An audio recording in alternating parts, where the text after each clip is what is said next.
In a surprise to absolutely no one, the evidence that universities are just a tool of the military-industrial complex is being very clearly displayed.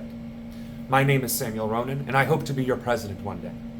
And as I said, universities have always been money laundering for whatever powers that be, but with these protests, these student protests that have been going on behalf of Palestine, and the fact that all of these governors and all of these responses to those protests have been with brute force violence and arrests, violating, of course, our First Amendment rights, it is becoming clear and evident that these schools are more interested in money laundering, taking student debt and investing in government programs through the form of grants and weapons and systems development. And we're seeing this unfold in real time, just like many of the other corrupt activities that have been occurring throughout the past 6-7 months. We are seeing that they are no longer trying to hide it. They being the powers that be, they being the billionaires in charge.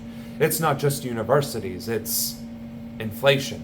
It's record profits with breathtaking layoffs, and yet prices have gone up 40, 50, 60, 70% across every single sector. This is unsustainable.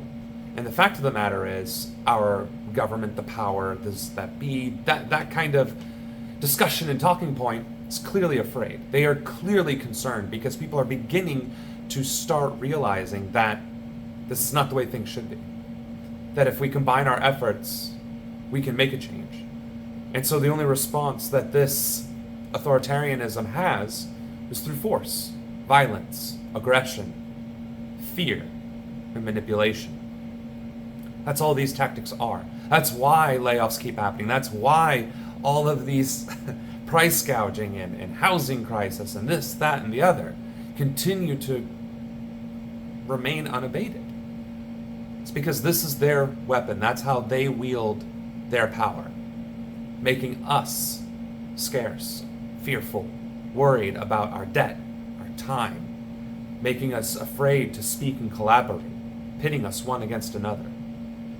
Without this separation, without these divisive tactics, Americans would have a strong labor support. We'd have very strong labor policy. We wouldn't be struggling with paying rent and bills and food and medical insurance, because we'd have access to all those things, because we should have access to those things.